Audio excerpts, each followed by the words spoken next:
I love to open new packages. There will be the latest information on the top funding opportunities for entrepreneurs who are seeking funding. Come along with me and Coach Raquel, and this is a passion project for me, so I'm so happy to bring this to you. Thank you so much for listening. Thank you for watching.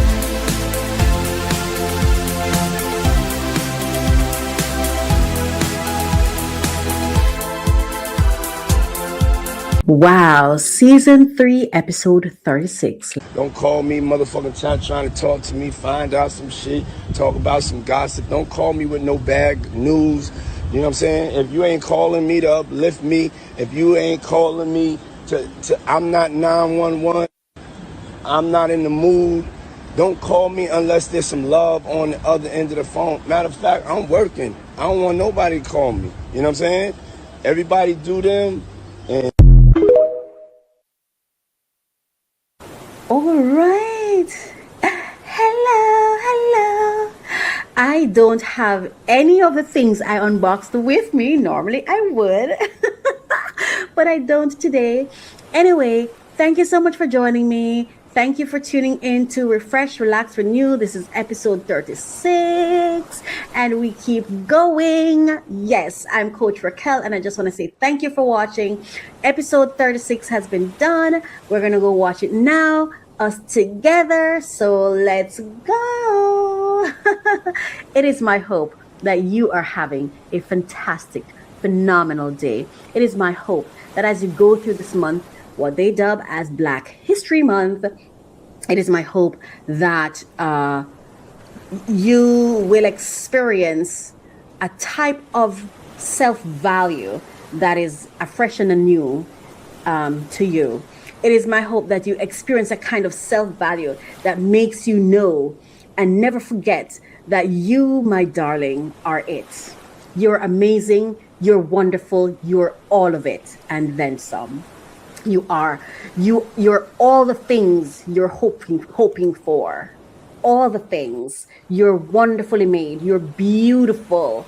And there's nothing that's good that God will ever withhold from you, from his kids, from the people who love him and serve him. All right. So anyway, episode 36, let's go. Unlock your potential every Thursday with our podcast, Refresh, Relax, Renew. Join Coach Raquel as she guides you through personal development journeys.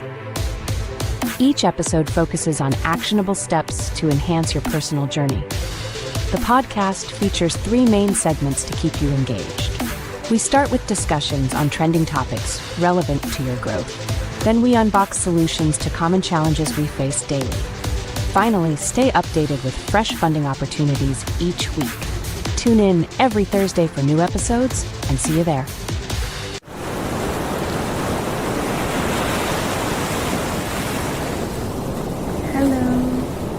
How are you doing today? Welcome to another show. I'm Coach Raquel, and this is episode 36 of the podcast, Refresh, Relax, Renew, and I am here with you today. Another beautiful, gorgeous day. Oh my gosh, when I tell you, when I woke up this morning and I looked through my window, I slid up the blinds, and the outside was so gorgeous.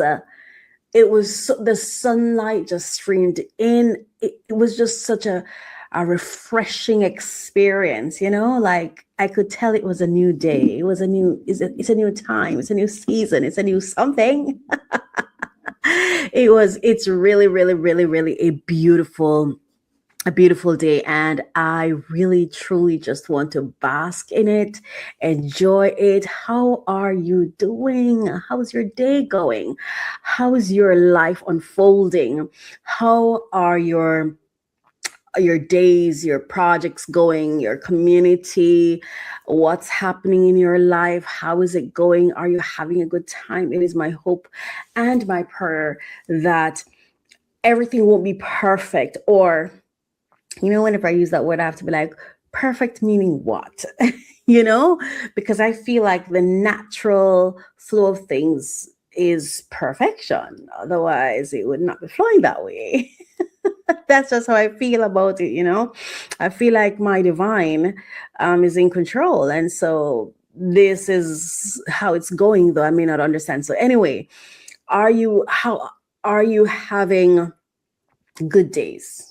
Are you having more good days than other days? You know, what are you struggling with? What are you going through? Do you have the right people to go to when you are struggling?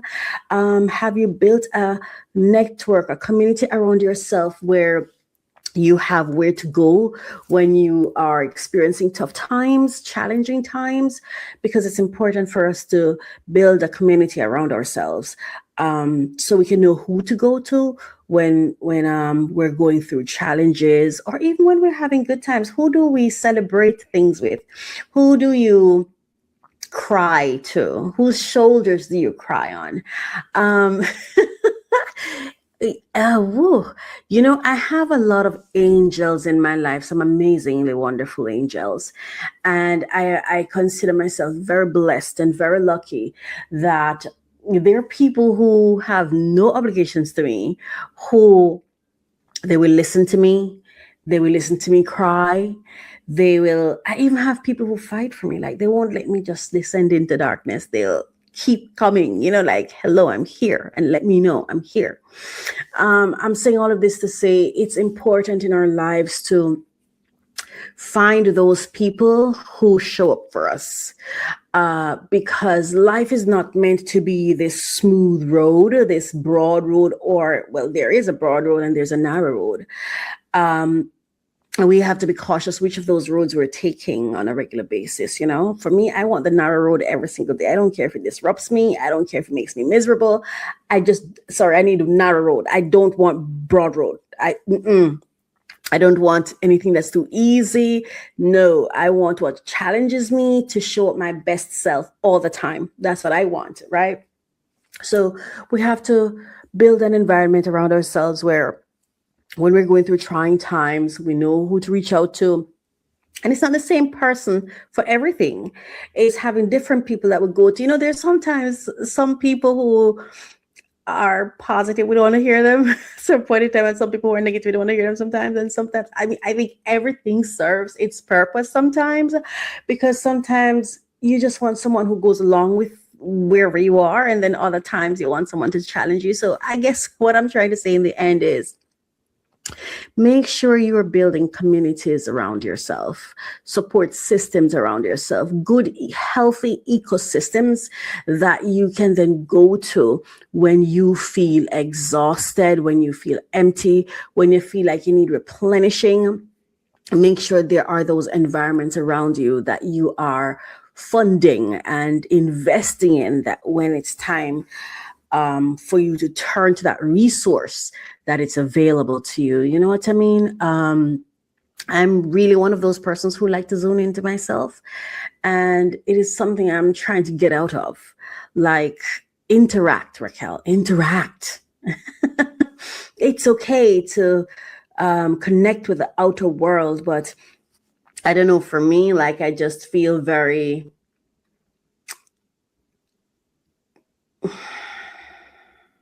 I'm very guarded. I'm a very guarded person, very, very guarded. And I'm very protective of even the things that bother me, I'm protective of. That's just me and who I am. So I'm extremely selective with who it is that I'm speaking to about what I'm going through or my issues. I've been through some things that have made me very guarded. How did I get here? I'm just wishing you a wonderful day, and I'm just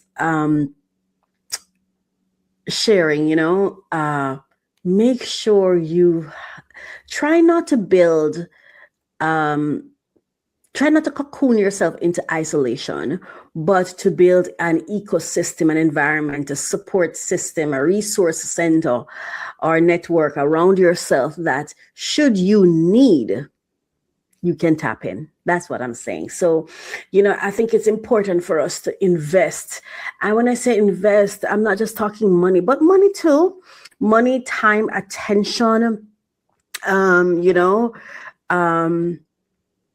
contributions, whether it's through thoughts or money or whatever, in a variety of organizations. For example, you have faith-based organizations, you have, even thinking about the whole thing with church and whatever. Faith-based is important. It's important to have connection with faith-based institutions. And you don't have to subject yourself to just one. You can have multiple options that you can tap into when you need to. Multiple faith-based organizations that you support, that when it's time for you to tap in, you're able to tap in. The same thing for business. You need those networks, just like you have your utility companies that you're membership with, that you subscribe to. It's the same thing with having, for example, therapeutic organizations or organizations that offer therapy, coaching. Just, you have to find what are the essential things that I need in my life to thrive. And then you need to invest in those areas or in organizations or systems that can provide that for you, so that your life can flow better, if that makes sense. Anyway, it's a new day, new show. I'm Coach Raquel. Welcome to the show. This is Refresh, Relax, Renew, Season 3, Episode 36. I am so happy to be here. I'm so blessed to be here, to still be doing this. Believe you me, when I started this show, it was just me feeling the nag and trying to follow in obedience to shut the nag up. I just wanted to shut up that voice in my head that kept telling me to talk. And in order to kind of shut that voice up, I decided, okay, fine, I'll do it. To be honest, I wasn't sure how long was this going to really last. Will I really keep going? And that's why when I come here and I say to you, episode this or that is done, I'm like, yay, because I know me, and I try not to force anything on myself, because I've been through enough of life where I had no choice. So now I give myself choices, right? So there are times when there are different projects and stuff, and I'm like, I'm not doing that. So that's why when I say for this one, I'm very grateful that I'm still here doing it. I appreciate that I'm still here doing it. I commend myself for still here doing it. And most importantly, I am extremely grateful that I'm still passionate about this, and I'm enjoying it, and I really like to do it. And it is my hope that I really bring a positive voice to the noise when I get here and I sit here. One of my angels called on me a couple of days ago, and she was just, I need your prayers. It's so funny because I'm not someone who prays for people. I don't like praying for people. I don't want to be asked to pray for people. It's just, I don't know, I feel like prayer is such an important thing that you need people who are skilled at it. You need people who are passionate about it. You need people who this is what they do. You need people who have the kind of relationship with God that when they pray for you, you can have confidence in it. And I'm not that person, I'm not that person. I'm not. I feel like my relationship with God is so fragile. It's so young. I'm so young in obedience. I'm so young in my relationship with God. I feel like a baby, an infant, even in my relationship with God, to the point where and even when God puts it on my heart, unless God puts it on my heart and say, you need to pray, you need to lift this person up, you need to pay some attention to this that's happening over here, you need to put some care over here. Unless that happens, where it really comes through me spiritually, where it's a something laid on my heart, unless that's the case, I don't know I'm the best person to ask to do something like that, to just randomly get up and say, okay, let's pray. No, not like that. But when it's laid on my heart, it's different. It comes from a different place. It's like I'm at that foot of the throne, and it's like God has me at a place where it's like there's intimacy there and there's connection there, and I'm just speaking to God. But so when someone, one of my angels said it to me this week, I immediately felt it, like immediately, like, just say the words. When I tell it just flowed. It's like it just flowed. I didn't have to sit down and think, okay, what am I going to pray now? I didn't. It just flowed out of me, and I was so grateful because sometimes who I am can cause me to lose favor. Or at least that's how I feel sometimes, because I really try to walk in my truth. And even if it's going to hurt your feelings, I would rather just tell you how I truly feel about something, what my truth is in that moment. And sometimes when you speak to persons, sometimes truth is not what they're necessarily searching for in that moment. They just want what they want. And I'm not that girl necessarily that's going to be here to just give you what you want. There are two people that I have obligations to in this life, and I have neither of them. So let me say, but there are two people that I feel outside of God that I have obligations to. The man I choose to marry, the man I say yes to and marry him, the child I give birth to. Those two people I have obligations to. I am obligated to bend backwards for them. I'm obligated to sacrifice. I'm obligated to think of their interest before mine, because that's the nature of that relationship. I don't have that obligation in any other relationship. I don't. Every other relationship, it's a choice. And then I also have certain obligations to people who compensate me, contract me for something, but those are contractual agreements. And that's strictly based on the contractual agreements. Whatever's on the invoice, that's my responsibility. That's it. Everything else is either goodwill or what I'm not willing to do. Yeah. So I'm just saying all of that to say I was so grateful that when that angel reached out to me, it just flowed, and I didn't have to struggle, and I didn't have to disappoint, and I didn't have to say, I'm not the person to come to. And then I was able to also share resources to say, hey, for even more support, we have to develop support seeking habits. We need to develop help seeking habits. We don't have to face the world alone. And I feel very, very blessed that I've had so many persons say to me, hey, you can come to me. Hey, I'm here for you. Hey, we have to get out of the mindset of, I have to do this by myself. I have to handle this on my own. You don't have to, but it just requires of you to have interest in other people so that they'll also have interest in you. It's important to show up for other people so they show up for you when it's your time. But no matter what it is you're going through, you don't have to go through it alone. You don't. And I'm the super girl of being alone. For me, when something's going wrong, I have this thing where I like to go into a dark space when something's going wrong with me. Like, I'll go under the bed. I will, if I have a place where I can like close the blinds and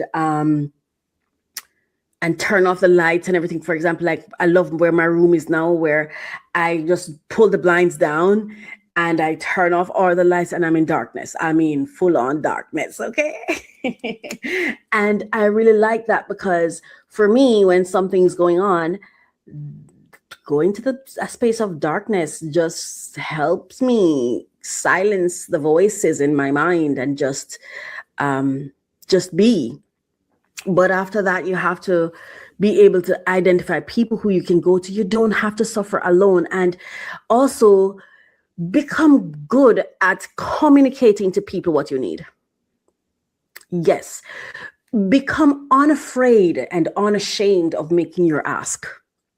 And when you're making your ask, be honest and be direct. Let people know what you need. Because sometimes there are people in your life who care about you, who want to help, but they may not help because perhaps their experience before is that their help did not work, or it caused harm rather than help. For example, I know I have that experience where I no longer try to offer help that's not requested of me, because I've had the experience where I've felt disrespected. I've felt unwanted, undervalued, but those are not the ones that really, for me, hit hard. When it hits hard for me, when it hits hard for me is when I really actually care about someone, and the way I try to help exacerbate their pain. That thing hurts me. When I'm trying to help, but my help hurts, my help increases pain, my help makes things worse, my help creates distance, more distance, it hurts me. So I've had to learn and realize that actually, until you're asked, what are you doing? You don't know what to do. I used to think that, oh my gosh, if someone is going through something, I have to figure it out. That no, two people I have to do that with. Somebody I'm married to, someone I give birth to. I can't walk away in those scenarios. Every other case, I wait. Every other case, I wait. That's my obligation.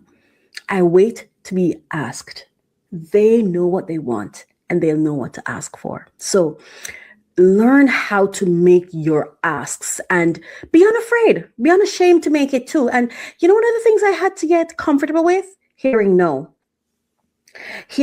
because I have no entitlement. And there's certain habits I think we've developed in our culture where it's like, oh, I'm not going to ask because I don't want to hear them say no. Who cares if they say no? So what? Ask. Like, if you need help, ask. What do you mean? Oh my God, I don't want them to shame me. Who cares? Who cares? It's not personal. Believe you me, people are not thinking as much as you think they are. So I'm imploring you today, if you need help, ask for help. I don't care who you have to ask, and don't have any shame around it. No shame whatsoever.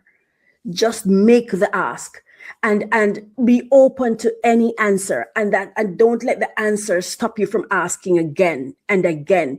And the more you ask, work on asking better. Work on having better questions when you ask.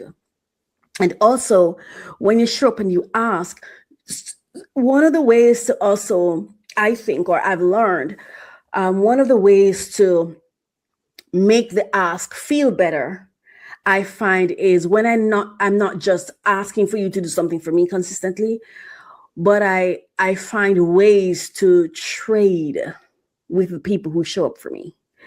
I find ways to ensure there's some benefits for them. You know, it's okay to trade. You know, I'd like some help with this. Could you help me with this? And if you help me with this, I'd love to help you with anything you need support with. Like, we can like, there are no limitations. I'm saying expand your life by expanding your life. Expand your life by expanding the possibilities around your life. Know that you are loved. People are willing to help you. People are waiting to help you. You're not limited. You're loved. You're cared for. There are people who want you to win. Yeah, there are more people who want you to win than anything else. Yeah. And cultivate a habit within yourself to take joy in supporting other people. Well, for me, there's no greater joy than me supporting somebody. I love to support people, especially when I have clarity on what they need, how I can support them. And my biggest weakness is waiting for the ask, but I'm getting better at that. Because before I like to just jump in it and say, let me help you, but they don't need saving. They are their own hero. I'm nobody's hero. They are their own hero. So I'll wait. So get better at asking. Get better at asking and seek support. It's okay. You don't need to go through anything by yourself all alone. All right. Yes, baby. So today, I'm going to be sharing something with you from my book, Poetic Emotions. So let's see what I'm sharing with you today. Oh, it opened on this one, and I'm just going to share this one, this poem. Can you see it properly? These questions I ask. Right? Okay. I have a feeling this one is about my mother. It was not planned, but let's go. Yes. Okay. So these questions I ask. These questions I ask. While I was inside her, did she caress her belly? Was I by choice, or did it happen accidentally? Were there smiles as she carried me? Did she even like the pregnancy? Did she care for my birth as it happened instantly? Or did the rejection start immediately? Did she slip her nipples into my tiny little mouth? Was I rocked to sleep on her lap? Did she watch me sleep as I drifted into my dreams? Did she care I had dreams of her? As I grew older and chopped my knees, was she there to take care of me? At nights when I cried, was her love for me denied? Will I ever recall those steps she taught me, or did she? Where in my history will she be? In front, behind, or always beside me? What are mothers for, I ask? Will you tell me what mom means at last? Poetic Emotions by Raquel Reese. One of my poems I wrote sitting on top of an old tank. I remember this poem so well. It took me a long time to finish it too. I remember I have such a vivid memory of this poem. And when I wrote it, I was about like 22 maybe. I was between age 22 and 24. Yeah, I think I was about age 22 or something like that when I wrote that poem. Yeah. A couple of decades ago. Anyway, that's what I'm sharing with you today. And now we're going to go over to our ASMR moment. Thank you so much for staying with me. It is my hope that you like, share, subscribe, comment. I would certainly appreciate that. Now we're going to our ASMR moment.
I hope you enjoyed that. I hope it was relaxing for you. I hope it was soothing. I hope you breathed.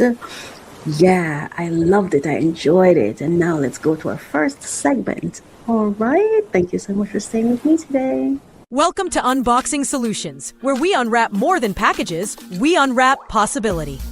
Every tool you see is chosen with care, purpose, and real-life use in mind. If what you create deserves to be opened, explored, and put to work, this is that space. Gospel Foundation International Healing Ministries is a Bible-based ministry. Through worship, prayer, and deliverance, we help individuals find restoration. We equip believers to build stronger families and healthier communities. Footprints of Faith Radio shares real stories of healing and hope. Bible Talk for Children helps kids develop strong moral foundations. Apply for sponsored digital advancement support for growing your reach. Your support makes this possible. We're aiming for a $500 monthly goal.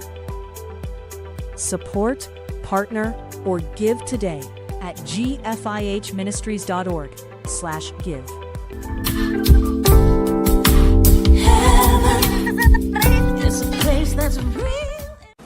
Hello. I'm still here. Awesome. So, this is Unbox Solutions with me. I'm Coach Raquel. Thank you for staying with me so far. And thank you for joining me for this segment. And today we have a few things that we're unboxing.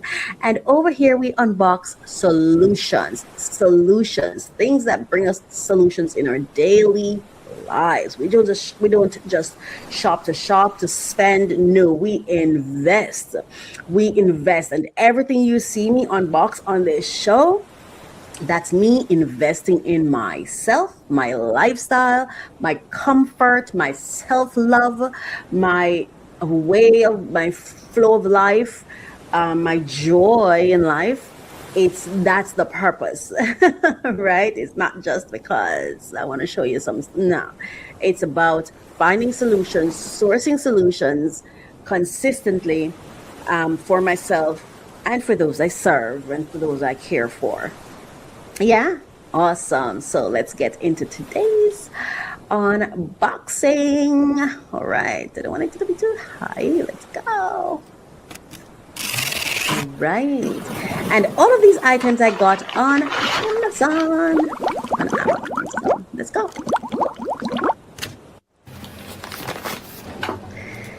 Yeah. So that's me. 1, 2, 3, 4, 5 packages. All right. What are we unpacking here? First, remember, always remove your personal information. Get rid of it. And I did it like that because there's a tape on it that makes it very hard for you to pull it apart. So I usually just do that. Yeah, and then I take it away and I shred it. All right, so 2 packages came in this one. This first one is the ink for my printer. Right, that's a multicolored ink, right? Ink set. And there are 2 of them in the black and the color, right? Yes, so that's the second. Oh, and this now is my vinyl synthetic gloves for cooking. This is for cooking. So, yeah.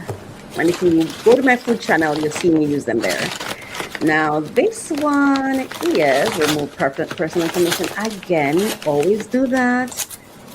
Yes. Always remove them.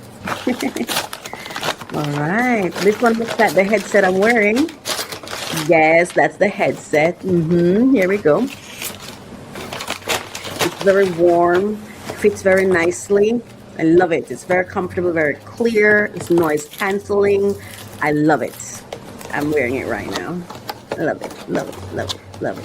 And the link is scrolling at the bottom you can go to my amazon.com/shop/UME radio.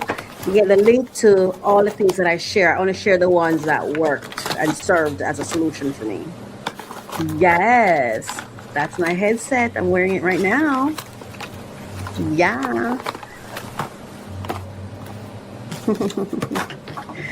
Yes.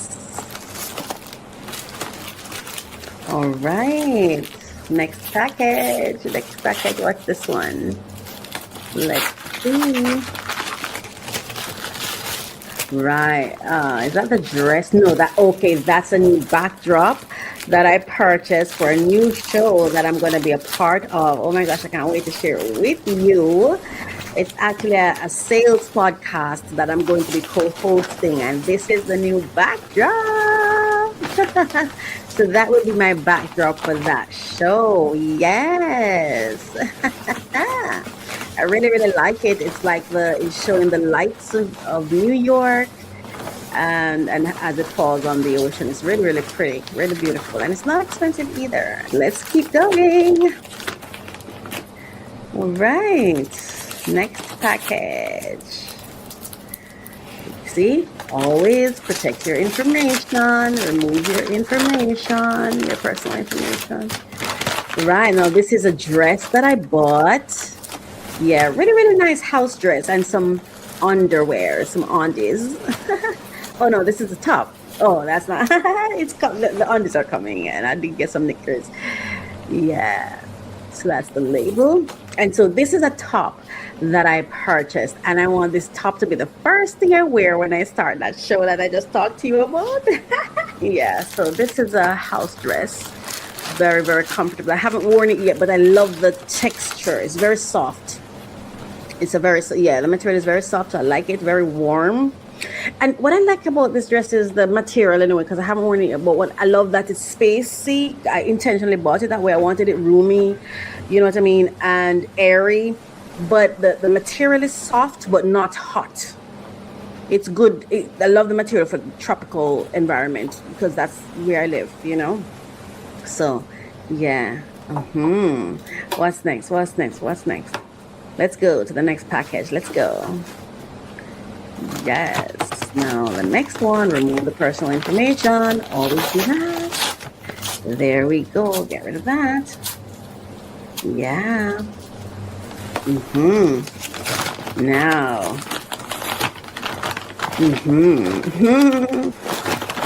Oh, this package has a couple of things in it. A couple of things. And let's see. So the first thing, okay, I have to take that away. Put that away. Yes, let's go. This now is the knickers or panties or whatever you call it, undies, whatever. I got me some black ones. You know, when I bought this, I actually thought it was more of like a big roomy thing because that's what I like. But I realized these are more fitted, so I'm going to be wearing these for when I'm. Anyway, these are black for special occasions. But I'm going to be getting. I like to have some house undies that I wear they feel almost like shorts. Yeah. And this is a workout bodysuit. Oh my gosh, I've been wanting to work out in a bodysuit, and now I finally have one, and I haven't worn it yet, but I plan to soon in my workout videos at kellysfitnessadventures.com. So here we are. That's my very, very first bodysuit that I've ever owned. And I'm looking forward to wearing it. Yes. And then I purchased myself a set of an extension with 1, 2, 3, 4, 5, 6, 7, 8. I think it's 8. It has 8 there. 1, 2, 3, 4, 5, 6, 7, 8. Right. And then it has the USBs and whatever. And the USB-C and all of those. Yeah, there we go. So yeah, I'm actually using it right now. I'm using that right now. It's on my floor in front of me. And I love it. I love that plug. So this has been, oh my word, this has been our episode of Unbox Solutions with me for today. Thank you for staying with me. Thank you for being here. Thank you for sharing. Thank you for caring. And may you find the solutions you seek for your life to be full of joy, and for your life to be resilient, and for you to be in an environment where you can thrive. Don't be afraid to invest in yourself. Don't be afraid to invest in your joy.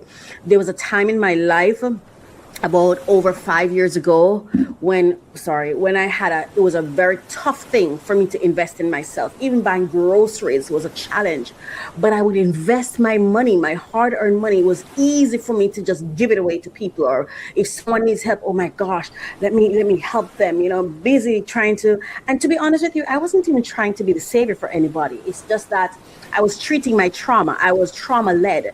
I suffered, so I didn't want you to suffer.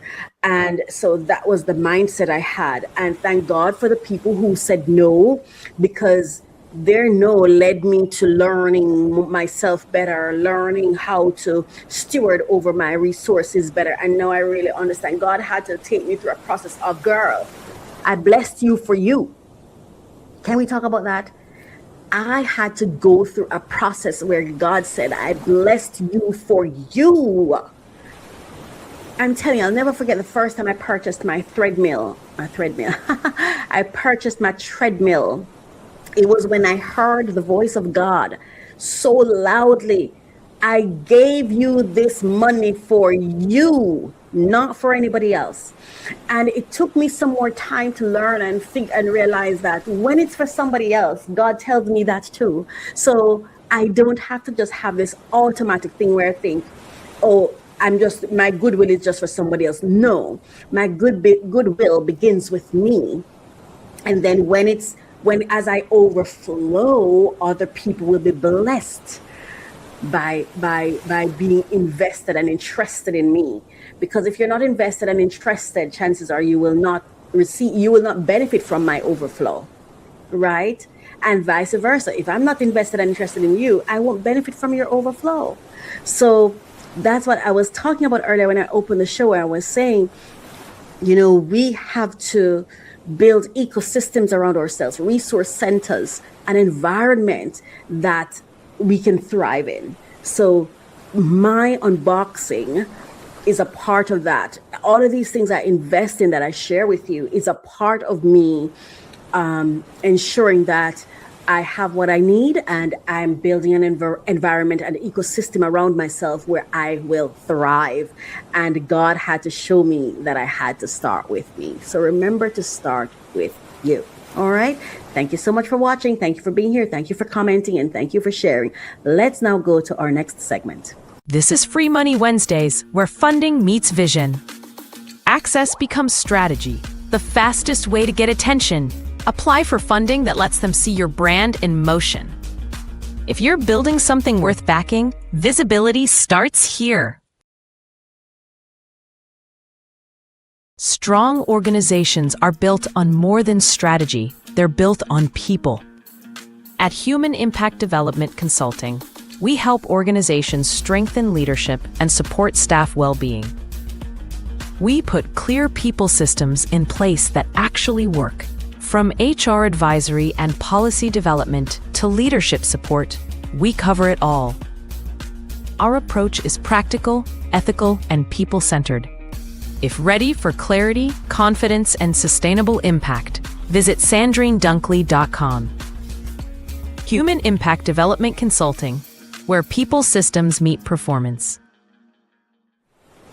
All right. Oh my goodness. Thank you so much for staying with me here on Refresh, Relax, Renew. Now, it's time for Free Money Wednesdays. Okay, before we even begin, right? Before I even start sharing the grant information and whatever with you, let me say this, right? There's something I want to share. Yes, episode 36 of Refresh, Relax, Renew, but I think it's episode 35 of Free Money Wednesdays. I'm Coach Raquel, and I'm so happy to have you here with me. The link to the blog is in the ticker below mycoachministry.com /blog. And I want to share something with you I know this that I'm going to be sharing with you is what I share. I have what I call the weekly boost, and this is for my exclusive members, those people who are paid members on my platform in my ecosystem, and I provide support to them. Now I'm going to share something with you. I want to start out with this, and then I'm going to go into the free Money Wednesdays. But before, I just really want to share this with you. And this that I'm about to share with you is something that I ended up doing this because, I had an experience with a client that I was trying to help. And or at least I thought I was trying to help, but it didn't really flow that way. And I felt a bit disrespected, not because the person was intentionally seeking to be disrespectful to me, but the experience made me feel disrespected. And so I got off, and I said, when things like this happen to me, I don't blame anybody. I look at it as something for me that I need to pay attention to. It's a message, a lesson for me. The person speaking to me, and I don't want to be in my feelings. I want to really get the message of what they're saying to me, right? So this is something I shared yesterday, and I want to share it with you as I begin this segment of the show, because I think it's really important, especially for those of you who are entrepreneurs who, when you have struggled, we have this thing where it's almost like we want to save everybody else from struggling because we've struggled. But that's not your job. That's not your job. As a support system, it's not your job to try to save somebody, to try to be somebody's hero. They are their own hero. They are their own hero, and we should be strengthening them to be their own hero. And so I want to share this with you today that I shared. When your strength becomes your strain, 3 traits to steward wisely, right? There are traits we carry that in a healthy environment are powerful assets when they're wanted, right? But in an unhealthy one can quietly become our disease, right? So this week's reflection comes from a place of honesty, growth, and gratitude. It really came from how I was feeling, and so I just want to share this with you. 3 traits to use wisely so they don't use you, so the traits don't use you, not people. So the first one is your passion to serve. Care deeply, of course, but never forget your place. Their business is theirs, not yours. Number 2, overextending in the name of help. Doing more than you're assigned isn't kindness when it removes accountability. Excellence is integrity. Overreach is interference. And the last one, wanting it more than they do. I used to suffer with this. I don't suffer with it anymore. Thank you, God. You can't desire growth for someone more than they desire it for themselves, unless asked. Manage your giving. I wanted to share that with you. I found this on TikTok and I thought, oh my gosh, I have to share this. And I have to also say congratulations to this person on your grant application approval. I want us to know that there are people out there who are receiving grants. As a matter of fact, I'm currently working with a client right now who we're currently going through a grant application for her, and this grant will be successful. It will be successful, and we are currently working on it for her, for that organization, and I'm so proud of it. But I just wanted to share this with you because I want you to be hopeful. Right, I wanted to share this with you. Congrats, your application has been approved. And the approved amount is $23,000. And of course, they provided bank details. And the message here, new business, existing business, SBA grants are being approved for qualified startups and small business owners every day. No gimmicks, no guessing, just the right process. And you can comment fund to learn more. And this, I just wanted to show it to you because I want you to understand that not only it's not just possibilities that exist for you. Real life solutions exist for you. Real life solutions exist in your real world. In the area of funding, I did not just call this segment Free Money Wednesdays for no reason. Money is really out there. I've been a beneficiary of multiple grants and projects that gave me the biggest payouts, right? And not just the biggest payout, but these projects challenged me. They challenged me and they grew me and they groom me as well, because it really helped me learn how to attract big funders, how to bring solutions to big funders, how to get them to know me, see me, interact with me. So it's a real thing. I remember I went through a process where I lost everything. It was taken from me, stolen from me, whatever you want to call it. I just feel like God rerouted it. All right. That's how I feel about it. But I remember being at zero, not sure what to do, and getting the call. It was a funded project. And I remember those, like, they saved my life. And that's why I say, again, your ecosystem, you have to have the right potpourri or mix, the right mix of people that you're connected to. It's funny because for a long time I felt like I'm not very social, I'm not connected, but that's not true. Actually, I'm very connected. It's just, who am I connected with? I'm not necessarily connected to people who we just sit down and chit chat every day. I'm connected with people who are busy movers and shakers. That's why and I didn't really consider it company because I was more thinking social. No, I'm very well connected. I have a very strong group of influencers and movers and shakers who I'm connected to or connected with, who actually care about me, my mentors, and stuff like that. So my support system. So you have to have a good blend. It can't just be people in your immediate community. It can't just be people who share your thoughts and your views. You have to know people from different spaces in different places in life, so that it need to be your group need to be, your connection or your ecosystem, your environment need to be dynamic. You need to be dynamic. But yes, let's now go over to some grants I want to share with you for today. And first I'm going to share a video. God moves and my life and my life grows. God moves and I expand. God moves and I'm here. Anyway, so I want to share this clip with you, and then I'm going to share with you a couple of grants that are available for February. All right, let's go. These grants I'm about to share with you, they're actually not on not on the blog. They're actually in my exclusive group. This is information I share in my exclusive membership.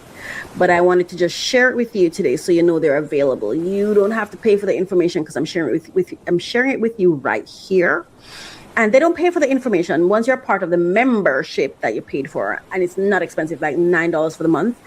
Once you're a part of that membership, then you get access to all the resources that we share, all of it.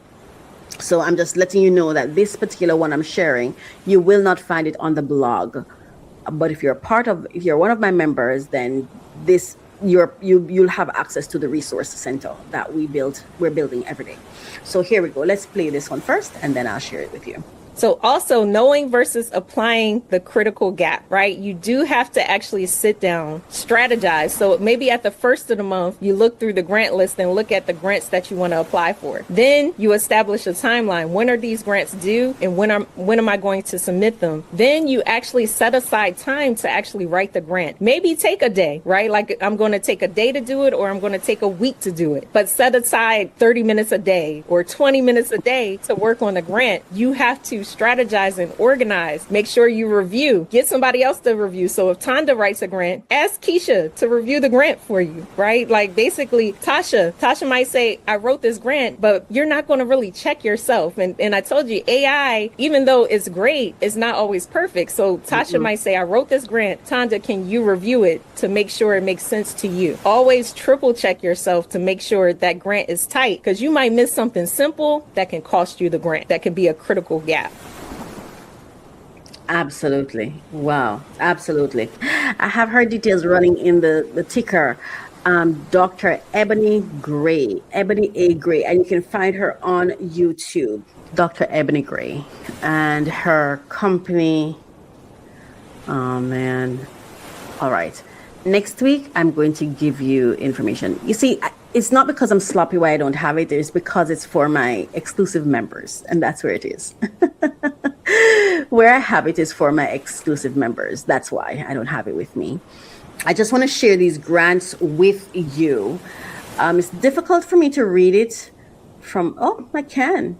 All right, so the ones I'm going to be sharing with you are all ones that are, their deadlines are in February. See here?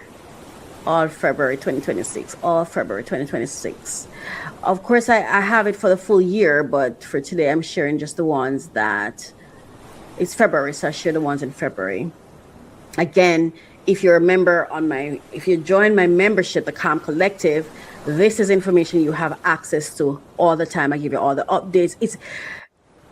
I'd like to invite you to join the Calm Collective. It's cheap. It's $9 for the month. And there's so much information that's being built and shared there. It's a whole resource center, a support hub that I call it, where we share all kinds of information. You're able to ask me questions. You're able to, every month, you get to book a session with me, stuff like that. And we can share information. And I encourage you to create your own. As you come into my network, you can leverage that network by creating your own. As my network shares information with you, you can create your own network and share that information with them. And let's pass it on. Right? Anyway, let me just go to these grants that I want to share with you that are currently available. The first one is the Nordic Baltic Mobility Network funding, and that is for the Europe.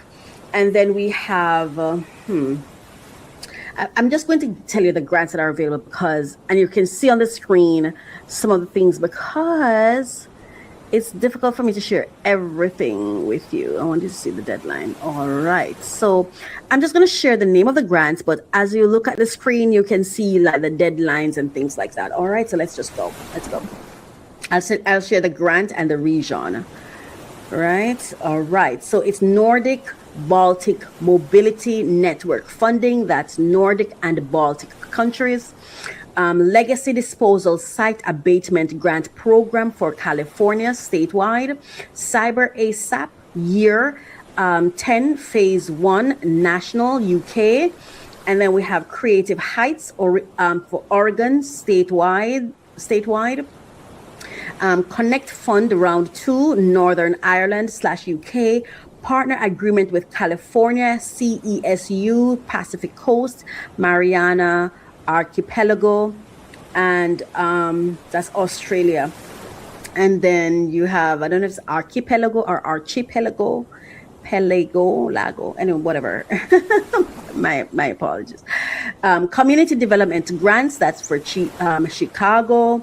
SBP and SMP Startup and Expansion Grant, California statewide. Seed Grant for media outlets to cover national resource management and green growth in Nepal 2026. That's Nepal. And then we have FAO International Innovation Grant 2026. That's global. The SPP and SMP, right? This is where we're. So all of these that I was sharing with you. I'm sorry, I was scrolled down at the time, but here we are. All right. So now we go to the seed grant for media outlets. That's what I just said. And as you can see, the deadline is February 15. What? Okay, February 15, like in 3 days. So the deadline's over. You can see the deadlines here. And I'm going through the names of them. And then we have, after the seed grant, seed grants. It's not just a grant, it's seed grants for media outlets to cover national resource management and green growth in Nepal 2026. And that's for Nepal. FAO International Innovation Award 2026, that's global. You can see right here where we're at. That's $10,000. You can see it on the screen. Qualcomm Make in Africa Startup Mentorship Program 2026. Then we have UNESCO World Press Freedom Prize 2026. Guillermo, it says UNESCO Guillermo Cano World Press Freedom Prize 2026. That's global. Rep Air Advancing Aircraft Maintenance GBS 2026. That's US national. Then you have Norden, that's Nordic and Baltic Region Community Legacy Fund. All on there. Legacy Fund. England Creative Careers Services 26, 27 to 28, 29 UK wide. Then we have 2026 National Geological and Geophysical Data Preservation Program USA National. You have Nike Community Impact Fund, that's Portland Metro, Willamette Valley and SW Washington. You have Project Assistance, Community Arts Festivals, British Columbia, Canada. Then we have National Grassroots Organizing Program, NGO, USA and Territories, Local Training and Education Program for the Prevention of DV, California statewide. Then we have for Ghana, and we have UNICEF Venture Fund Startup Lab Cohort 6. And that is Ghana. Then we have America 250 request for proposal, RFP, US, that's for USA, for the USA. Then we have SB 1 Sea Level Rise Adaptation Track 2, that's CA Coast and SF Bay, North America, National Sexual Abuse Support Line, England and Wales, Presidential 1776 Award, USA and Territories. Let's see if we're still on the February. This is so funny. Yeah. Yeah. All right. Yes. So those are still for February. Still going. Still going. As you can see, the deadlines over here. So it's February. All right. And then now we're at the FY 2025 to 2026 Listos California Regional Grant. That's for California coastal region. Then you have FY 2025-26 Listos California CERT, CERT Support Grant, LC Program, California, UNESCO Program 2026, that's global. Then you have Listos California Regional Grant, Coastal California, Literacy Coaches and Reading Specialists Grant. That's also statewide in California. And then we have more Nordic Baltic Mobility Artist Residences, and that's for the Nordic and Baltic region. Housing assistance for victims of human trafficking, USA National. Integrated services for minor victims of human trafficking, USA and Territories. Preventing trafficking of girls, USA National. Supporting survivor engagement in anti-trafficking, USA National. Adopt Facilitator Support Grant, Round 6, England. Tactical Missile Innovation Challenge, USA. Lead Hazard Reduction Capacity Building, USA National.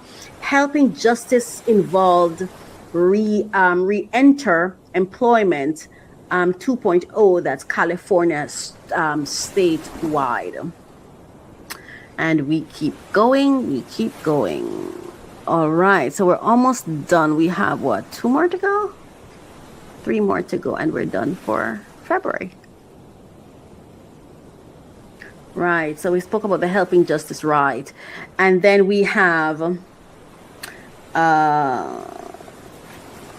988 suicide and crisis lifeline, sorry, administrator. That's USA National. And then we have Species Recovery Program, SRP, that's in England. And the final one for February is Port Infrastructure Development Program, PIDP, and that is US National. And those are the ones that are currently available for February. All right. So as I went through them, share it with you, you can now take this information, you can go online, plug it in, search so you can get the details for the application of a grant. Or, like I said before, if you need our help and support, you can join my membership, my monthly membership, join the Calm Collective and gain access to the resources that are there, as well as access to people who can help you get the information. Because once you're part of the membership, then you can let us know what information you need more on, and then we can help connect you with that. We're not there to do the work for you. We're just a support system to help you, right? So that's why we're there. That's why it's important for you to know what you want so you can ask the right questions to get the support that you need. I'm Coach Raquel. Thank you so much for watching. Today. It's been my honor to serve you. And it is my hope that these grants that I just shared with you, you will find them useful and helpful. You don't have to suffer. You don't have to struggle. Help is here. Help is out here. Just be great at help seeking. Be great at networking. And you don't even have to be great. Just do it. Just seek help and get better at it. You know what I mean? Because there is help out here. We don't have to just focus on what's not going right. You can actually focus on also what the solutions are. Because, you know, we've been talking about, we're hearing a lot about the trafficking and blah, blah, blah. I think I mentioned about 3 or 4 or so grants that have been made available to address those issues. So we can choose which side we want to focus on, the dark side or the light side, or where the light, we want to focus in the dark or want to focus where there's light. You know what I mean? So God is not just allowing the dark to happen. He's also creating light. We just need to find it. Anyway, thank you so much for watching Free Money Wednesdays today. I'm Coach Raquel. It's my pleasure to serve, and it is my hope that I see you soon as part of my membership, as part of the Calm Collective, where we can provide more support to you. Thank you so much for watching. Let's go to our next segment, our final segment. Yeah. And now, allegedly, where we slow the story down. This is about insight versus impact, learning from what we observe.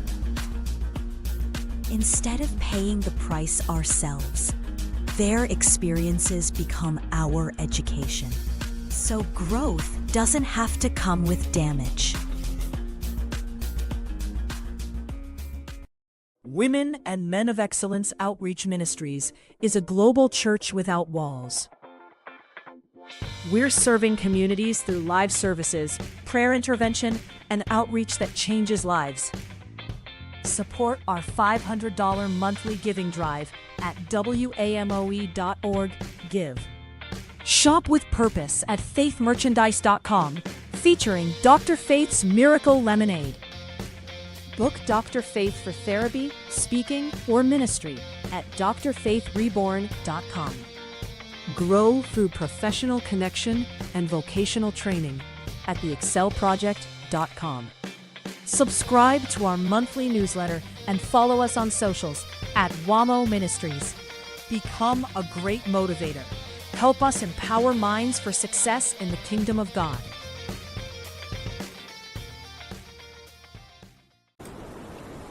All right, so I'm Coach Raquel, and it's now time for Allegedly. Allegedly. Just remember, allegedly. Everything is alleged. that I'm going to be speaking about, because I was not there in person. I did not have first-hand account of it. However, I find it useful to discuss and to entertain, so that I can experience, I can be inspired to do my self work, so I can experience breakthrough, and the same for you. All right, that's the purpose of sharing it, so we can experience breakthrough. Now, unallegedly, this is where truth meets opinion and headlines meet hard questions. My questions, your questions. Let's ask, okay? Let's explore. So, welcome to Allegedly. Allegedly. All right?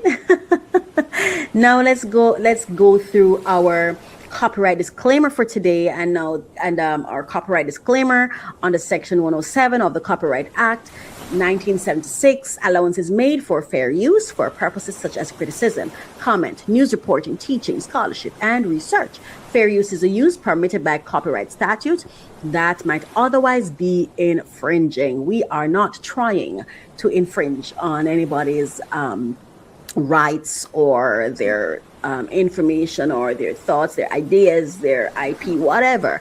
That's not what we're seeking to do. However, there's some interesting conversations at times that happen. I, from time to time, may want to comment on them.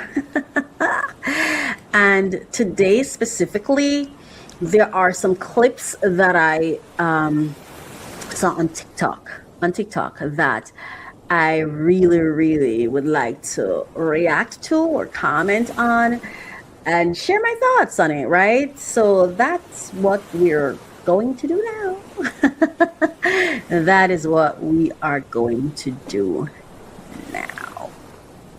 All right. So, and that's why we shared that fair use thing, because we're not trying to infringe on anybody's thing, but we want to be able to use it as conversation starter, discussion, reflection, this reference points for our discussion. Now, there's something I want to share with you. I want to start this discussion with by sharing something with you from this book. This book is When Fun Is Not Funny. It was written by Keith Merritt, somebody I know personally. Hello, I know the author. It's a beautiful, let me tell you something. It's life-changing when you start interacting with people who, when you have in your network the very people who you reference. Growing up, I said this last week, where growing up, I never, first of all, I never thought I'd ever become an author. That was never something I aspired to become, thought I could become, because it felt so far reaching, like it was so out of my reach, right? Because most of the books I read or had access to, I did not know the authors. And I'm more intentional now about knowing the people I quote, knowing. So that's why I said you've got to be invested in the people in your network, the people who God gave you, the people you have access to. Get to know the people. Get to know the people who are within your grasp, your reach, your touch. Support your people who are closest to you. You should know the people who influence you. Yeah. Anyway, I'm just very proud to know Keith. And of course, you can get his book on Amazon at amazon.com /author/Keith A. Merritt. He is there. When Fun Is Not Funny by Keith Merritt. And I want to share something with you, and then I'm going to go to the clips that I want to share with you. So just listen to this. Listen to what he wrote. All right. All right, this is better. Me and high school. Oh, sorry. Me and high school. All right. All right. Okay. Me and high school, the author wrote. Working in a high school and observing the many kinds of behaviors exhibited by students, I have come to realize that to be effective in helping teens make good decisions, I need to be transparent and honest without crossing the boundaries of student-teacher relationship. One high school where I worked was particularly particularly focused on freedom of self-expression for both staff and student. It was unusual to see young boys with their pants hanging down near their knees, exposing underwear that was often unclean. Many of the girls came dressed in ways that were highly provocative for a school setting. Tops so revealing, it looked like their breasts were about to spill out, and G-strings clearly visible whenever they sat down. Some wore so much makeup and so many accessories that it was no surprise many of them arrived late, trying to look picture perfect. I wanted to share that. I especially, when he spoke about the boys and their pants hanging so low, almost to their knees, and the girls, their breasts almost spilling out, right? Now, we're going to go to the first clip that I want to talk about. Before I go, let me say this, yes? What I want you to ask yourself is this.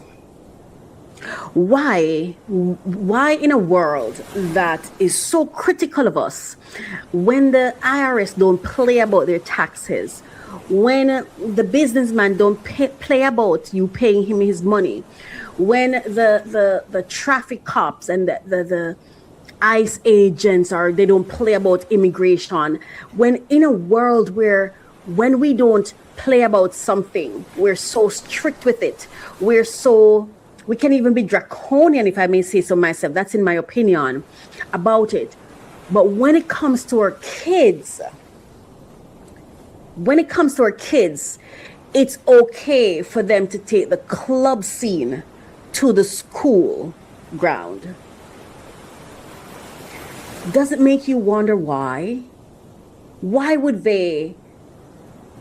what he just wrote, what I just read, that this author wrote, even exist? Why would you have students looking like strippers on the school ground?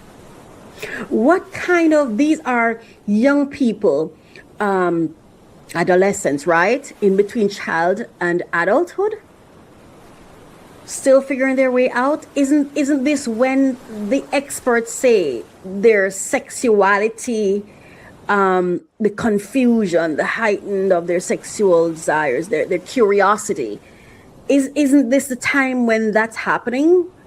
So why in a world when we're strict about something, we will go to measures unimaginable for it? Well, when it comes to our kids, I don't see that kind of interest, that kind of, I will go to war to protect these. Yeah, I will sanction people for their protection. Don't you have questions? Let's go to our first clip.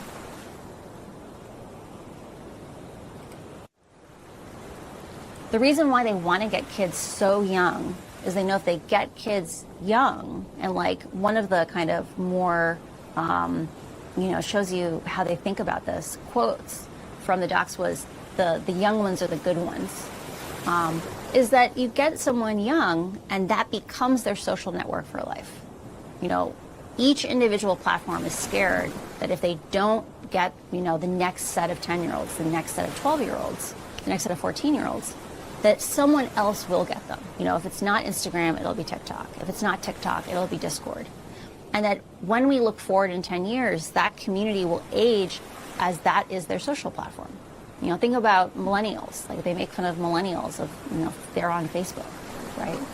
It's because that's what they aged up with.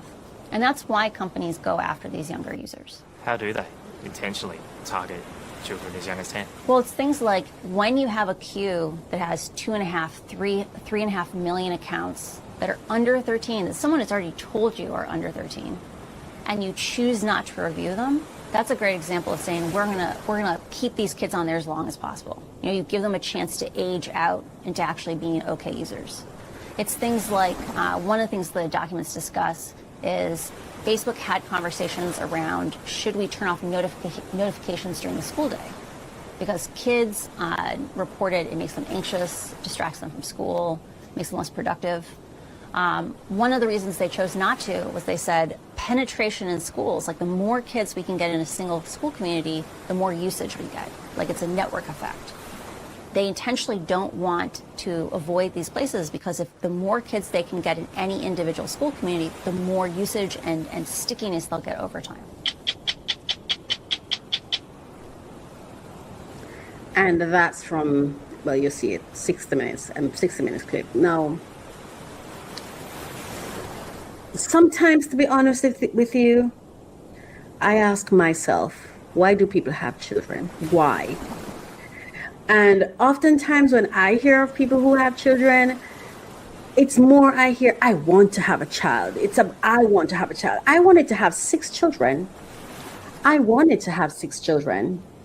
I dreamed of having children on a farm with horses, with horses and goats and chickens and whatever, right? But as I grew older and I became more informed, I got to a place where I started saying to myself, why do you want to have kids, Raquel? Why? And how will it be in the kids' best interest?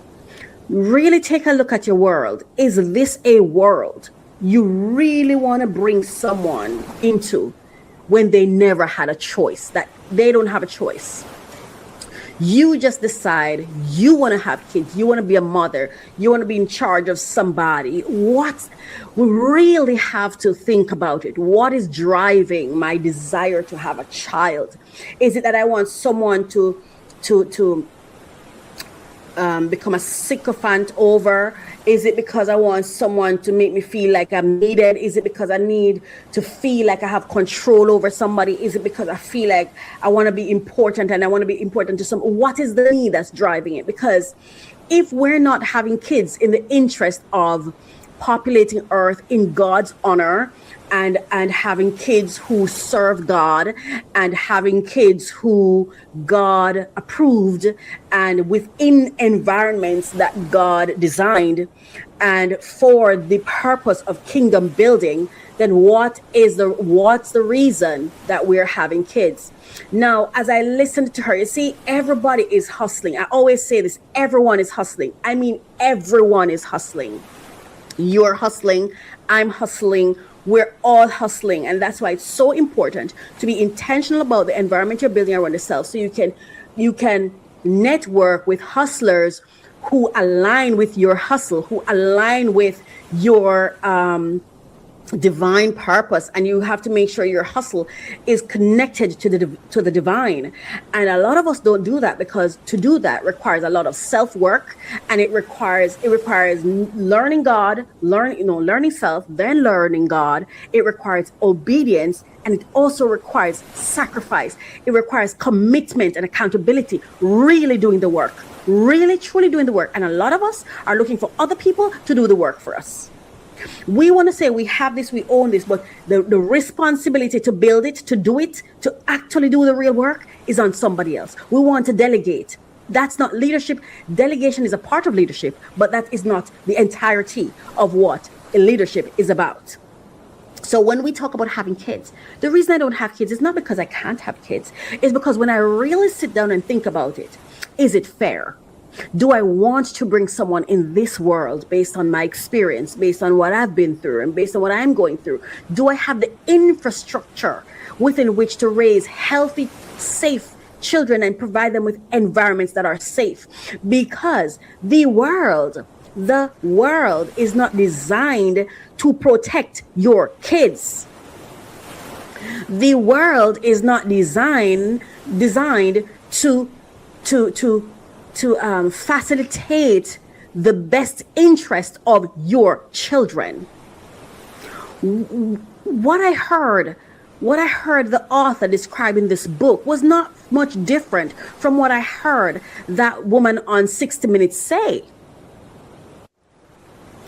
It literally, our kids are targeted. And environments are so designed to get them into a state of mental consumerism. Is there such a thing? Well, I make it up. It's like we're conditioning them for consumption, sexual consumption, material consumption. We are conditioning them for world. We are making them prey for predators. What goes through a boy's mind when he sees a girl's G-string peeking through her skirt or shorts or whatever she wears, her pants? What goes through his mind? Not even that. What goes through his body? What happens with his private parts when that happens? And does he have the mental strength, the self-control to not act on that? And when it's happened repeatedly, and I'm not blaming the girl and I'm not blaming the boy, I'm just saying, what happens when a girl is looking at a guy and his pants are all the way down to his knees? What happens to them sexually? What goes through their little underdeveloped brains? What happens to them? Why would that ever be something that is not eradicated in schools, where they're sent to go learn, to function in the world? But this is it, right? This is something that God had to teach me. God taught me, Raquel, nothing is wrong with the intentions behind what you see. Let me say that again. Nothing is wrong with the intentions behind what you see. What you see is exactly what they want you to see. And by nothing is wrong, I'm saying, what God is saying to me is, because we have this thing, how did they let that happen? Oh my God, how did that happen? It happened because someone made it happen. It's not a mistake. They didn't make a mistake. That was their intention. Exactly what they present before you, you need to see it as it is. So you can realize this is how they operate, and you can choose to not flow with them, to choose something else. It's not by accident that they have our kids looking like that, operating like that. What kind of learning is happening in that kind of environment? What kind of learning? They're learning how to function in the world. They're learning how to be consumers. So we may be here saying, they're not learning business. They're not learning this. They're not there for that. What you see is exactly what it is. Don't be caught up with what they tell you. Pay attention to how they operate, because how they're operating is intentional, and they're not making any mistakes. That was their intention in the first place, and you have to make decisions based on based on what they did, based on the activities in front of you. Do you want your children being raised, being groomed and grown and reared in that kind of environment, because they are preparing them for the world they desire the world to be?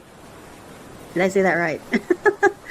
They're preparing your kids for the kind of world they're building. They're training your kids to conform to the world standard, to live by world standards and to operate by world standards. Because when they do that, then businesses thrive, money flow.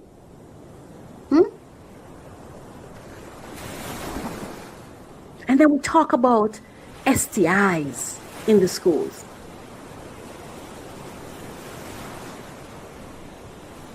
If you're going to take the club scene, the adult club scene, and facilitate that on school grounds, that's not accident. That's intentional. They know what they're doing, no matter what they're saying. They're grooming our kids for long-term consumerism. They're grooming them as long-term consumers. They start early, cultivate habits in them, and then that makes them consumers for the rest of their lifespan. Unless, of course, God comes in and creates some disruptions.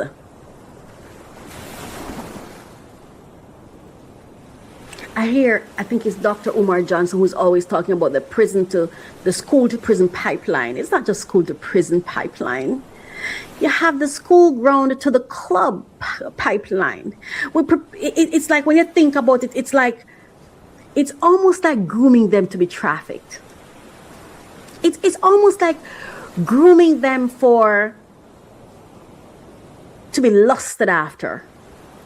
So when it starts happening, even though their brains know this is off, their system has become so acclimatized to it. The taste, they already have a taste of it, right? It's like the habits. It's already a part of their habit, the culture. So even something that the instinct says it's wrong. This is wrong, but the culture within them, it's like, but this is familiar.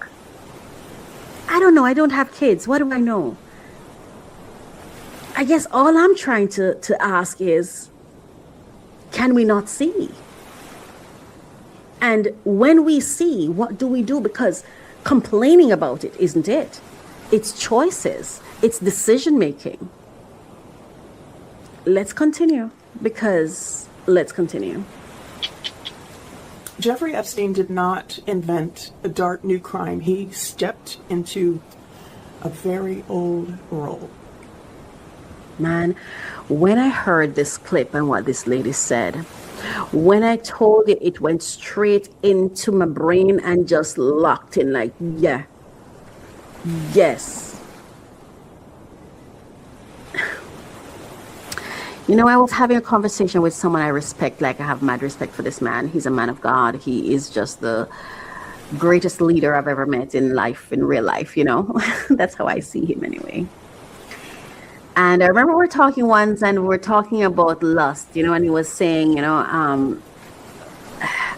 I'm paraphrasing because I don't remember exactly what was said, but it was my understanding was kind of like, yeah, but you know, if a man is lusting and let's say he gets married or whatever, he doesn't stop lusting. It's still there. So I was saying, so when he gets old and gray and his penis no longer works, he's not sleeping around. And I remember he said, yeah, but the lust is still, no, the lust is in his mind. But I'm like, yeah, but he's not acting on it.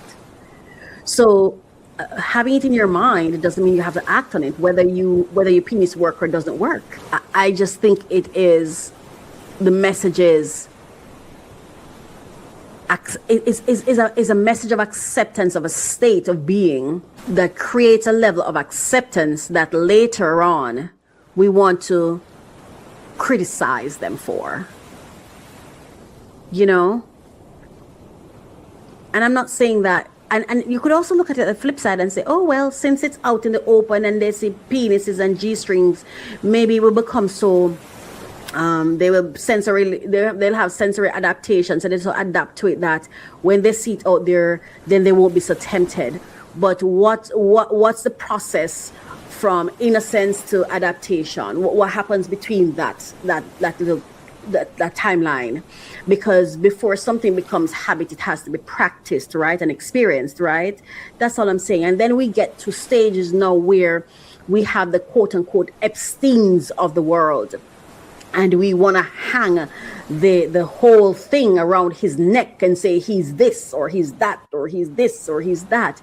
And meanwhile, all of this is just talk. Just talk. It's just conversation. It's just discussions. And where are the actions behind it? Perhaps there are no actions because maybe he just had a role in a system that already exists. So all we hear talking about it as if it's new, it's appalling. This author just talked about the school grounds and what's happening there. Then we had the other lady who talked about the social media platforms or the businesses and how they groom our kids to become consumers of all things. But Jeffrey Epstein shocks us. We're shocked. Enslaved black girls, little black girls, were openly sold as what traders called fancy girls. That was not some backroom slang. It was a market category. A regular enslaved woman in her prime, valued for labor, might sell for $1,200 to $1,600 by the 1850s. A fancy girl could sell for 2, 3, even 4 times that. Some documented sales reached $6,000 or $7,000. That was the price of a house in those days. Wow. The law made it possible. Enslaved girls could not refuse. White men faced no consequences. Courts enforced the contracts. Banks financed the purchases. The entire system treated sexual exploitation as a luxury good for wealthy men. That's how Epstein made his money too. After slavery ended, officially, the paperwork changed. The pattern did not. Ownership became arrangements. Coercion became opportunity. Silence became discretion. Fast forward to the late 20th century. Jeffrey Epstein did not create a network of powerful abusers. He just built additional infrastructure. He sourced vulnerable girls. He moved them. He insulated the men who wanted access to them. He functioned like a broker on an old market that never fully disappeared. Everyone knows just enough. No one important asks questions. Institutions protect reputations, not children. Epstein was a modern version of a system that has always existed wherever wealth, gender, age, and impunity collide. My God. Anytime powerful men expect access without consequences, someone will always be there to build the supply chain. Epstein already had the interest.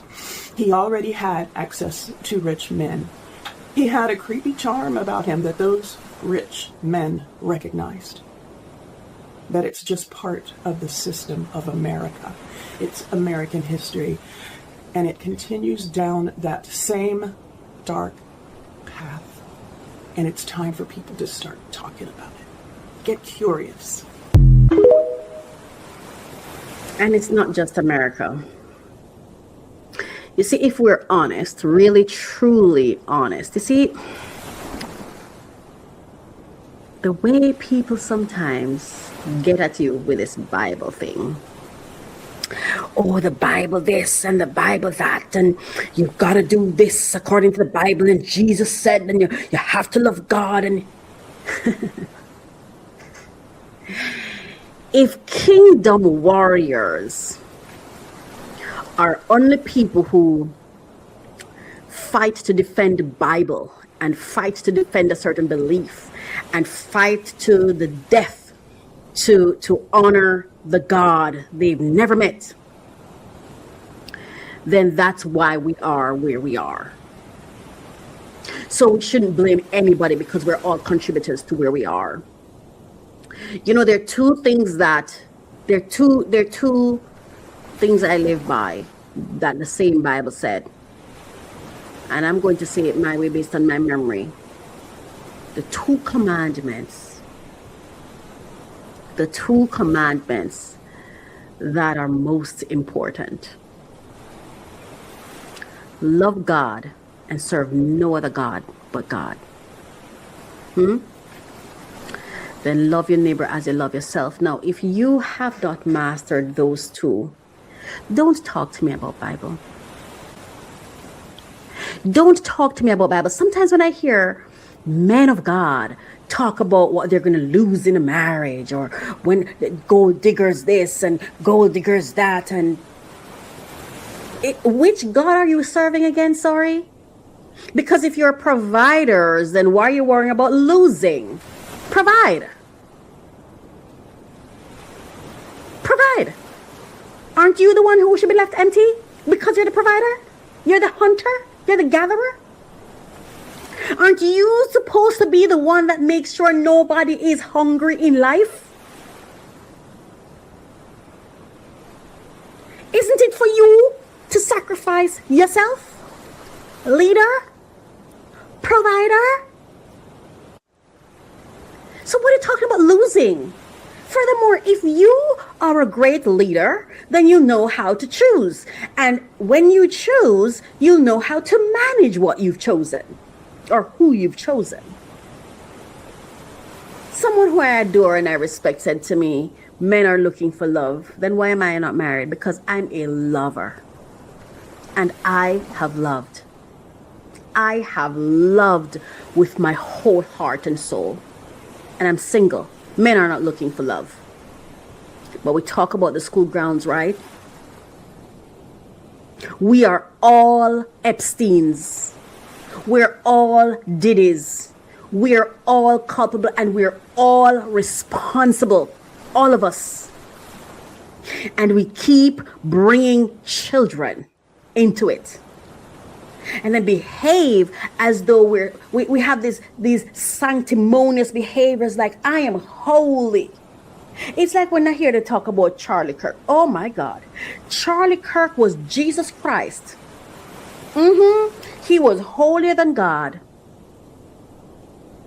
And from the same people who makes him out to be holier than God, the same people speak about how he chose the devil to marry.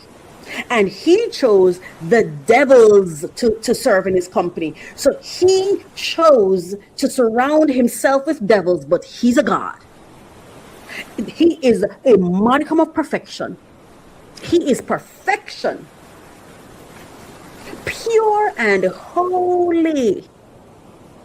And this pure and holy man chose to marry the devil, according to them.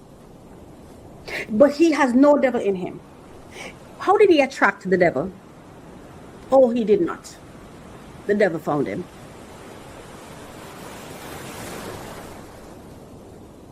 You attract who you are. We attract who we are. Who you choose is a mirror of who you are. And if someone is robbing you, it's because you're a robber. So if you don't want anyone to rob you, stop being a robber. Men are not looking for love. Do we even know what love is?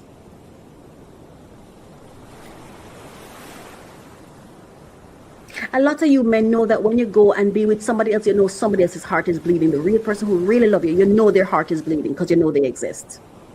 Anyway, I'm not here to beat men. That's not what I'm here. I speak about men because they're the leaders. I don't speak about women because women don't lead me. So if you think I'm being biased, then that's on you. Men lead. So I speak on the leadership. Anyway, we're going to go to the next clip. And this clip is so important as well and very interesting because I remember the same person I was having a conversation with, and we were talking about men who choose a particular man who was talking to this particular woman, and she was a quote unquote gold digger. How did she even get your ear? Let's go. Because this guy put it so well. You see, we go buy sugar and eat sugar, then blame sugar when we have decayed tooth, when our teeth decay. At some point in time, you chose the sugar. I don't care if the sugar drop in your lap. I don't care if it fall from the sky. If you know who you are, you'll say, away from me. That's not my taste. But you see, you ate it because it is your taste. And now that you've had the taste of it and you don't like the repercussions, you're going to blame it, right? They say it's a man's world, so let's go. Nails done, hair done, everything did. Fake gas, fake tits, everything big. Lash extensions, lip injections, misdirection, snatched waist, painted face, vacant brain. What a shame, what a shame. While they might be nice to look at, there's nothing more unattractive than a bad bitch. You know the ones. Hoes dressed in designer clothes and full of silicone, but devoid of modesty, morals, and values beyond value bulls. They have no loyalty to anything but themselves, status, and shallow shit, and no depth or substance beneath their pleasant reflection. Yet and still, all you starving motherfuckers keep listening to your sweet tooth and picking eye candy over soul food. Then he said it. Picking eye candy over soul food. Now listen, I've had persons say to me, I remember I've gotten comments for my fitness video where someone said to me, oh my God, if your waist, what do they call it? If I snatch my waist or something like that? Waist trainer, right. Oh my gosh, you'd be so sexy if you put on a waist trainer. No. I want to see myself everywhere. Everywhere. If on my podcast, when I see myself, I should look like myself. In my mirror, when I look at myself, I should see myself. When I'm on my vlogs and I see myself, I should see myself. I want to see myself every time I think of myself in my mind's eyes. I should look like myself. The same version of me that I'm looking at right now in the screen, the same version of me that I look at in the mirror, the same version of me on my blog. I'm supposed to be the same version of me in all versions of me. Yes. The naked version of me should be the same version of me I see elsewhere when I'm clothed. Same version of me, because I love me, some me. I love me. But you see, there's some of us, as he says, you come with your sweet tooth, then you blame the sugar. But you bite it. You didn't have to bite it. You ate it. You see, that's what you really want. And then you criticize. You see, we're in a world now where even being your truest self, authenticity is a problem. I've even had to check it with myself when I'm a girl. Your attitudes stink. What is this? Where I've had to check myself like, girl, this person's being their authentic self. They're making their choice. Why is this? You're not supposed to have a negative reaction when someone shows themselves. No, you fix that. Switch that up, switch it up, switch it up, switch it up. And that's why I'm very intentional about what I take in. And when you find out that everything that looks good isn't good for you, you blame the hoes you chose for leaving you malnourished. But you knew good and goddamn well sugar was bad for you. So that's on you. You gave into temptation and found out why lust was one of the 7 deadly sins. I know they say beauty is in the eye of the beholder, but what they don't tell you is beauty is a novelty. Eventually that shine on your trophy wife will dull, and what you'll be left with is essentially a sentient decoration. Listen, nothing more needs to be said. Listen to people when they tell you who they are. Sometimes we have all these romanticism around who people are. Oh, he's a man of God. He's a this, he's a that. And he is all of that. He's all of that. But he's also a luster like the rest of them. He's also a man of the world like the rest of them. Do we still have men who want to travel narrow road? Do those still exist? I'm asking genuinely. Do we have fathers for real? Not just men who father children, but fathers. Do we have men who don't give in to lust? Do we have men who truly, truly appreciate and value the natural woman? Do we still have men who truly love, deeply love? Do we have men who take accountability? Do we have men who know what truth is anymore? Do we? And it's I guess the same applies to women. But since I see men as leaders, that's who I'm asking. That's who I'm asking. You see, we can blame the Epsteins, the Diddies, the this. Find whoever you want to blame. The world will always give you somebody to blame. The world will always give us someone else to blame. Oh, this is the reason. You ever hear people who have never been impacted by racism talk about racism stop people from doing something? Then why don't you stop racism? I'm just saying, we will accept any reason not to do the work, not to take accountability, not to do the Father's work.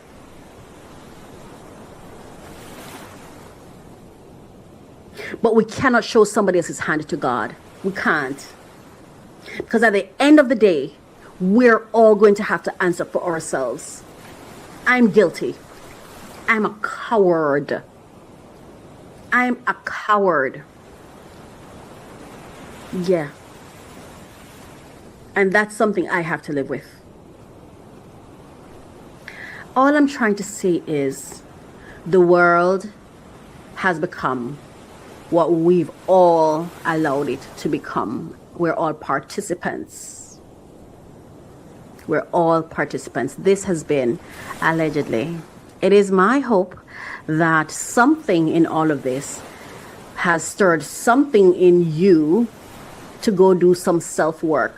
It certainly has stirred some things in me to go do some more self-work. I have a lot of self-work to do because I've got to be a better person. I have to be a good woman, a good wife, a good companion, friend, family member. I've got to try. I've got to try. I've got to try, and I'm trying. And now I don't know if I will ever be a man's cup of tea. It doesn't feel that way, right? Because I want to be my authentic self, and I'm not a quote unquote baddie, and I have no desires to be. I want to be a child of God. That's what I want to be. That's what I'm trying to be. That is who I want to be. Yeah. And that's why for me sometimes I don't really understand when people say, oh no, I want to live until I'm old and gray and crawling. No, I'm ready to leave this world now. And I want to say this on the record. I don't want a funeral. When I go find somebody else to love, someone who can actually receive the love. Love me while I can receive it. Tell me the things I can receive it. Give me when I can actually receive it. And by God, there's this thing that I see people doing that, Lord, I pray that anyone even consider doing it towards me, God Almighty, that you will switch that thought. When I pass away, I want to be cremated, and I don't want a picture of me out there anywhere in any coffin or as a body. How it is so, I find it so disrespectful. We claim how we love people, we love this, we love that. My God, let them rest in peace. I'm not saying that because I'm criticizing other people as though I'm any better. I just want to be better. And not better than other people. I just want to be my the best version of myself. I want to be thoughtful and considerate and understanding and forgiving. I want to be kind. I want to truly listen to understand. I want to provide support. I want to be a safe space. I want to be the kind of person that when people interact with me and they leave, they feel that they would have experienced the kindness and goodness of God in some way. That's who I want to be. And I want to be me, the full version of myself, authentically myself, with my natural hair. I love my natural hair. I love tying my hair. I feel the most me when I do this. You know, go be yourself. Go be yourself. Do your self-work. Let us do our self-work. Let's become better humans, better people, kinder, more thoughtful, more mindful. Anyway, thank you so much for listening, for watching, and listening to Allegedly. I'm Coach Raquel. Welcome to mycoachministry.com. We're on a mission to empower 1 million purpose-driven entrepreneurs, turning calling into currency. Through strategic coaching, we guide visionary leaders, brand elevation, and creative empowerment, helping leaders break barriers and own their identity. Build impactful, wealth-generating brands that echo across generations. Oh, wow. We have come to the end. We have come to the end of another show. I'm Coach Raquel.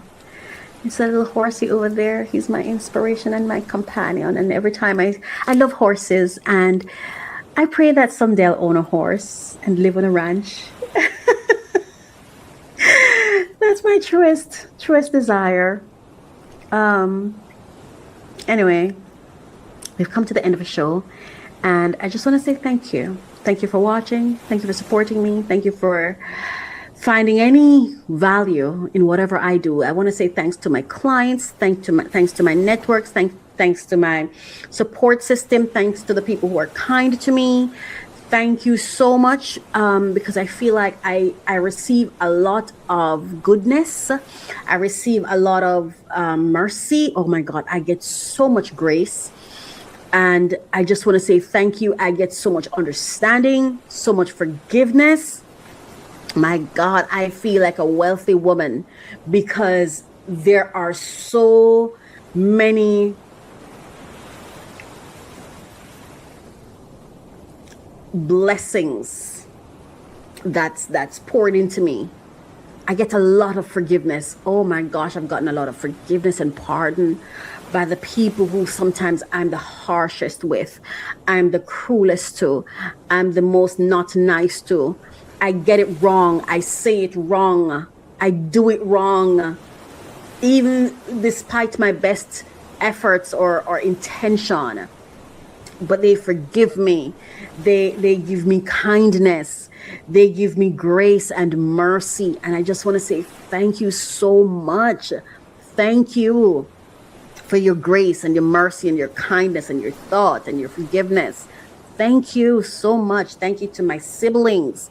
Thank you to my parents. Thank you to my friends, my angels, my networks, everyone who poured into me. I just want to say thank you, because you didn't have to, but you've chosen to. And I'm like, God, I serve a God that, I can't even talk about that because that's going to make the tears flood over me right now, but I serve a God that loves me, that treats me well, that treats me with kindness, a God that's understanding, a God that allows me to find myself, a God that allows me to find my way, a God that doesn't pressure perfection out of me.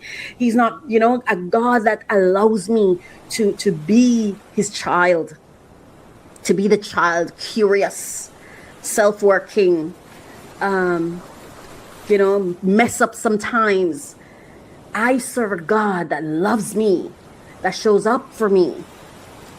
And it is my hope and my prayer that he'll send a husband to me. I don't know where he is. I don't think I've met him yet, but I hope I get to meet him someday.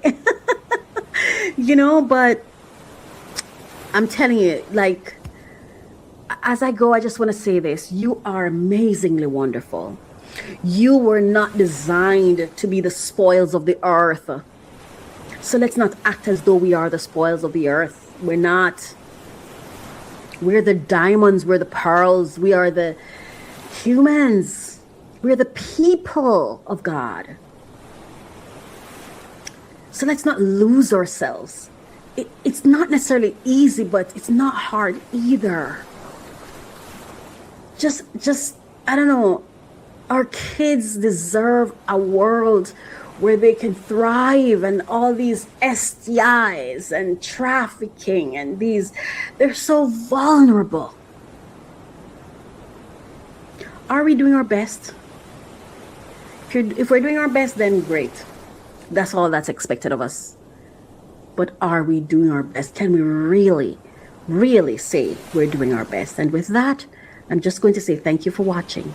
Thank you for subscribing. Thank you for liking. Please share a comment. Let me know what your thoughts are. How do you feel about this? Did I come across judgmental? Because that was not my intent, but I know how flawed I am, so it could have. I just feel for our kids. I really do. I feel for our kids. Anyway, thank you for watching. Have a great day. This has been Refresh, Relax, Renew, episode 36. Take care of yourself and be safe out there. Goodbye. Unlock your potential every Thursday with our podcast, Refresh, Relax, Renew. Join Coach Raquel as she guides you through personal development journeys. Each episode focuses on actionable steps to enhance your personal journey. The podcast features 3 main segments to keep you engaged. We start with discussions on trending topics relevant to your growth. Then we unbox solutions to common challenges we face daily. Finally, stay updated with fresh funding opportunities each week. Tune in every Thursday for new episodes, and see you there.